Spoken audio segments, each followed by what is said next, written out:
Assalamualaikum, kami dari Kumpulan Alam ingin membentangkan isu LGBT dalam kalangan umat Islam pada masa ini. Mereka adalah ahli Kumpulan Alam. Yang pertama ialah Syamsul Ashraf bin Syamsuddin. Yang kedua adalah Azwan Azlan bin Arif. Yang ketiga Muhammad Al-Qayyum bin Syamsuddin. Yang keempat adalah Muhammad Rafi bin Jesha. Yang kelima adalah saya sendiri iaitu Nur Elsa Anis binti Asli. Seterusnya ialah Siti Nur Khadijah binti Saiful Hisham, Julia Alisha binti Muhammad Azman, Nurul Syakirah binti Muhammad Yazid dan akhir sekali adalah Siti Nur Syazana binti Anwar. Seterusnya kita ke bahagian pengenalan. Yang pertama ialah penyataan masalah. Isu transgender telah menjadi perkara yang sinonim dalam diri masyarakat bukan sahaja di Malaysia tapi di serata dunia, dan ramai umat Islam telah terjebak dalam isu LGBT ini. Seterusnya adalah persoalan kajian. Yang pertama, mengapakah kegiatan LGBT semakin berleluasa dalam kalangan masyarakat pada masa kini? Yang kedua, apakah kesan-kesan yang akan dihadapi daripada kegiatan LGBT kepada individu, masyarakat dan juga negara jika tidak dibendung? Dan akhir sekali adalah bagaimanakah cara untuk menghindari diri daripada terpengaruh dengan golongan LGBT terutama kalangan umat Islam. Berikutnya adalah objektif kajian. Yang pertama, untuk mengkaji faktor berlakunya kegiatan LGBT yang semakin berleluasa dalam kalangan masyarakat. Objektif yang kedua pula ialah mengenal pasti kesan-kesan yang akan dihadapi jika kegiatan LGBT ini tidak dibendung dan terus tersebar luas dalam kehidupan masyarakat. Dan akhir sekali menganalisis langkah-langkah yang berkesan bagi membendung kegiatan LGBT dari terus berleluasa di Malaysia. Dan akhir sekali adalah kepentingan kajian. Kajian ini bertujuan untuk memupuk kesedaran masyarakat tentang isu LGBT yang menjadi topik hangat di serata dunia. Dan kami juga membuat kajian ini untuk mencadangkan beberapa langkah yang boleh dibuat untuk mengatasi isu ini daripada terus merebak. Definisi LGBT adalah singkatan bagi lesbian, gay, biseksual dan transseksual. Lesbian ialah wanita yang berindai tarikan terhadap kaum sejenisnya. Gay ialah lelaki yang berindai tarikan terhadap kaum sejenisnya. Biseksual ialah seseorang yang berindai tarikan terhadap lelaki dan juga wanita. Transseksual ialah seseorang, lelaki atau perempuan yang berperasaan dan berpenampilan sebagai anggota jantinanya satu lagi dan sanggup menukar organ jantinanya melalui pembedahan. Assalamualaikum warahmatullahi wabarakatuh. Poin seterusnya adalah ciri-ciri perilaku seseorang ke arah hubungan sesama jenis ataupun yang lebih dikenali LGBT. Isinya adalah ciri-ciri perilaku seseorang yang cenderung ke arah hubungan sesama jenis dapat dilihat melalui mata kasar kita ataupun mata kasar manusia apabila seorang individu itu menunjukkan sikap yang secara zahirnya adalah sangat bertentangan dengan sifat seseorang individu yang normal. Kebanyakan mereka ini menunjukkan perilaku dan sikap lebih tertarik kepada sesama jantina, malah mereka tidak tertarik langsung untuk mempunyai perasaan kepada jantina yang berlawanan. Antara punca berlakunya LGBT ini adalah yang pertama, kurang penghayatan dan lemah kepada ajaran agama. Mereka yang tidak berpendirian teguh dengan ajaran agama dan kurang mengamalkan ajaran agama dalam kehidupan seharian berpotensi untuk melakukan kegiatan LGBT ini kerana mereka tiada sesuatu yang dapat dijadikan sandaran untuk membezakan antara perkara yang baik atau yang buruk. Kedua, pengabaian ibu bapa. Ibu bapa yang sibuk bekerja sehingga mengabaikan anak-anak ataupun ibu bapa yang mengalami masalah rumah tangga seperti penceraian juga menyebabkan anak-anak berasa tersisih dan kurang perhatian. Jadi, untuk mendapatkan perhatian dan kasih sayang, mereka mencari rakan-rakan mereka yang lain. Dengan melakukan LGBT ini, mereka dapat merasakan mereka diberi perhatian dan mendapatkan kasih sayang yang mereka dapatkan daripada ibu bapa mereka.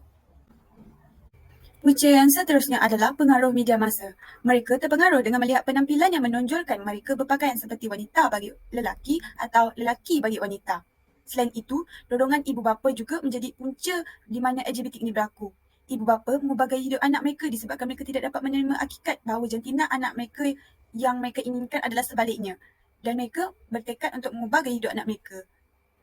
Seterusnya juga adalah kecelaruan identiti. Anak-anak keliru dengan personaliti mereka, namun disebabkan telah lama mempunyai sifat-sifat tersebut, mereka beranggapan bahawa perkara tersebut dibolehkan. Ini secara tidak langsung telah menyebabkan mereka melakukan kegiatan LGBT ini apabila mereka tidak mempunyai perwatakan yang sepatutnya dengan jantina mereka. Kesan LGBT terhadap individu. Yang pertama, berisiko menghidapi penyakit HIV dan AIDS di mana seseorang individu berisiko untuk dijangkiti penyakit ini ketika melakukan hubungan LGBT. Perkara ini amat membimbangkan kerana tiada ubat yang boleh merawatnya, merisikokan kesihatan dan nyawa diri sendiri sahaja. Yang kedua, gejala maksiat dan zina semakin berleluasa dalam diri seseorang individu. Paling dibimbangi apabila gejala ini berlaku dalam kalangan individu yang beragama Islam. Ingatlah kita kepada kemurkaan Allah yang telah menurunkan bala kepada umat Nabi Lut atas kegiatan LGBT ini. Seterusnya, kesan LGBT terhadap masyarakat di mana ia akan mengganggu keselesaan dan keharmonian umat Islam. Golongan LGBT yang semakin meningkat dapat memesankan akidah masyarakat sekeliling. Masyarakat akan lebih terdedah dengan budaya negatif ini. Tambahan pula, golongan muda akan lebih cenderung untuk terlibat dengan gejala LGBT tanpa adanya pegangan agama yang kuat. Lebih-lebih lagi apabila kumpulan LGBT mula bertindak secara terang-terangan. Yang ketiga, kesan LGBT terhadap negara di mana perkembangan negara akan terganggu dengan pemikiran yang mudah. Ideologi semasa ini tidak seharusnya diterima demi kemajuan negara, merujuk kepada perkahwinan atau hubungan yang tidak mendatangkan zuriat dan hanya mengambil anak angkat sebagai solusi. Bagaimana pula dengan masa hadapan anak tersebut? Inilah yang dikatakan pemikiran yang mudah, sanggup mengubah sesuatu yang haram demi memenuhi kehendak sendiri yang tidak masuk akal. Generasi muda seharusnya dididik dengan ajaran yang benar agar dapat mengembangkan negara dengan cara yang amat baik. Seterusnya adalah tuntutan pihak yang menyokong LGBT di dalam dan luar negara. Tuntutan mereka yang pertama adalah mewujudkan undang-undang yang menghalang diskriminasi kepada mereka. Jadi mereka menyarankan kerajaan agar mewujudkan undang-undang supaya mereka dapat diterima oleh masyarakat. Seterusnya mereka juga menuntut supaya mereka tidak perlu dihantar ke pusat pemulihan akhlak oleh Jabatan Agama kerana mereka berpendapat bahawa kepercayaan mereka adalah betul dan tidak menyalahi undang-undang. Seterusnya, mereka juga menuntut supaya mereka boleh mendaftarkan perkahwinan mereka secara sah. Seterusnya adalah agensi yang mempromosikan LGBT di Malaysia. Yang pertama adalah Komango ataupun gabungan-gabungan agensi bukan kerajaan Malaysia. Mereka menuntut kerajaan supaya menerima hak kebebasan identiti ataupun hak SOGI iaitu Sexual Orientation and Gender Identity. Seterusnya, mereka juga mengusulkan kerajaan supaya meminda Akta Seksyen 377A Kanun Keseksaan mengenai liwat kerana mereka berpendapat akta ini sudah tidak relevan diamalkan. Dan seterusnya, mereka juga mencadangkan enakmen kesalahan undang-undang dan jenayah syariah dimasukkan kerana mereka berpendapat enakmen ini sudah tidak relevan dan ketinggalan zaman. Beralih pula kepada agensi yang menghalang LGBT di Malaysia. Salah satu agensi yang menghalang pertubuhan LGBT di Malaysia adalah bahagian pemulihan Al-Riqab, iaitu dengan sokongan MAIS. MAIS adalah Majlis Agama Islam Selangor. Ia ditubuhkan untuk menubuhkan rumah perlindungan dan pemulihan kepada golongan yang terlibat dengan kes LGBT ini. Dan juga agensi tersebut telah mewujudkan modul iaitu yang bertajuk Istitabah. Seterusnya, agensi ini juga akan mendapatkan maklumat berkaitan kes LGBT daripada JPN. Terdapat beberapa proses setelah mendapatkan maklumat daripada JPN tersebut. Yang pertama, agensi tersebut akan membawa pelaku LGBT ke mahkamah untuk perbicaraan. Yang kedua, kes akan ditolak jika tiada perkara yang meragukan timbul. Seterusnya adalah proses istitabah akan dijalankan kepada golongan LGBT yang bermasalah menggunakan modul yang dikeluarkan. Metodologi kajian. Kami menggunakan kaedah kajian hybrid iaitu kualitatif dan juga kuantitatif. Kaedah kualitatif adalah merujuk kepada jurnal atau perkhidmatan akhbar yang kami gunakan dalam kajian ini. Manakala, kaedah kuantitatif pula adalah dengan menggunakan data kajian yang diperolehi melalui borang soal selidik berbentuk Google Form. Dalam kajian ini, kami telah menetapkan kumpulan sasaran di mana pelajar UTHM di cawangan kampus Pagu. Tetapi kami juga menerima sertifikat kepada orang luar yang ingin menjawab kajian ini. Dalam masa 2 minggu kami menyebarkan Google Form, hanya terdapat 42 orang responden sahaja yang menjawab kajian ini. Seterusnya adalah data dan analisis. Ia terbahagi kepada 4 bahagian iaitu demografi responden, persepsi terhadap isu LGBT, faktor LGBT semakin berleluasa dalam kalangan masyarakat dan akhir sekali adalah cara mengatasi isu LGBT. Seterusnya adalah demografi responden. Terdapat 3 perkara yang dapat dikira iaitu jantina, umur dan tahun pengajian. Sebanyak 52 orang responden telah menjawab Google Form tersebut. 55.8% adalah daripada golongan lelaki dan 44.5% adalah daripada perempuan. Manakala umur, 36.5% adalah 18 dalam lingkungan 18 hingga 20 tahun, 44.5% daripada 21 hingga 23 tahun dan akhir sekali 24 dan ke atas adalah sebanyak 19.2%. Seterusnya adalah tahun pengajian. Tahun pengajian 1 adalah responden yang teramai iaitu 59.6%. Tahun 2, 19.5%, tahun 3 adalah 11.5% dan tahun 4 adalah 9.6%. Seterusnya adalah persepsi terhadap isu LGBT. Bagi soalan pertama iaitu, adakah anda pernah melihat rakan anda sendiri terlibat dengan isu LGBT ini? Seramai 69.2% menjawab tidak dan seramai 30.8% belum menjawab ya. Soalan kedua, adakah anda cuba untuk membantu rakan anda daripada berterusan melakukan kegiatan seperti LGBT tersebut?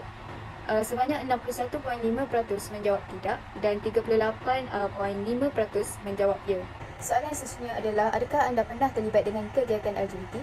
Seramai 89.5% menjawab tidak dan 11.5% menjawab ya. Dan soalan terakhir adalah, adakah anda terlibat dengan kegiatan LGBT kerana disebabkan masa silam anda? 92.3% responden menjawab tidak dan 7.7% pula menjawab ya. Beralih pula kepada faktor-faktor LGBT semakin berleluasa dalam kalangan masyarakat. Untuk faktor yang pertama iaitu setengah golongan yang menyokong LGBT. Seramai 47 orang responden telah bersetuju dengan kenyataan yang diberi dan baki iaitu seramai 5 orang lagi responden tidak bersetuju. Faktor yang kedua pula adalah golongan tersebut kurang diberi tarbiyah tentang bahayanya LGBT. Seramai 46 daripada 52 orang responden telah bersetuju dengan kenyataan yang diberi. Faktor yang ketiga pula adalah kurang perhatian daripada ibu bapa. Kajian menunjukkan bahawa 44 orang telah bersetuju daripada 52 orang responden. Akhir sekali adalah tiada golongan yang membanteras kegiatan LGBT. Dapat disimpulkan di sini bahawa seramai 36 orang responden telah bersetuju dan selebihnya iaitu 16 orang responden lagi tidak bersetuju dengan faktor yang diberikan tersebut. Untuk kajian faktor-faktor LGBT semakin berleluasa dalam kalangan masyarakat, kami mendapati bahawa majoriti telah memilih setengah golongan menyokong LGBT sebagai faktor utama LGBT ini semakin berleluasa dalam kalangan masyarakat. Kajian yang seterusnya adalah kesan-kesan yang akan dihadapi jika kegiatan LGBT ini tidak dibendung dan tersebar luas dalam kalangan masyarakat. Kesan yang pertama adalah LGBT berisiko untuk meningkatkan kadar jumlah pesakit HIV dan AIDS dalam kalangan umat Islam. Majoriti telah bersetuju dengan kenyataan yang diberi iaitu 51 orang responden dan seorang sahaja yang menyatakan tidak bersetuju dengan kesan tersebut.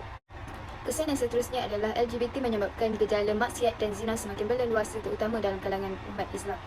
Seramai 50 orang responden telah bersetuju dengan kenyataan yang diberi dan 2 lagi responden telah menyatakan bahawa mereka sangat tidak setuju dengan kesan yang dinyatakan tersebut. Seterusnya adalah LGBT mengganggu keselesaan dan keharmonian. Dalam kajian ini, terdapat 51 daripada 52 orang responden telah bersetuju dengan kenyataan yang diberi.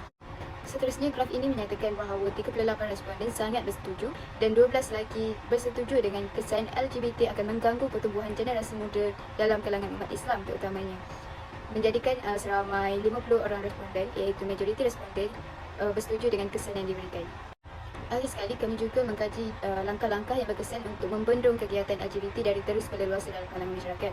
Sebanyak 51 orang responden telah bersetuju dengan cara mendampingi orang yang sering cintakan majlis-majlis ilmu.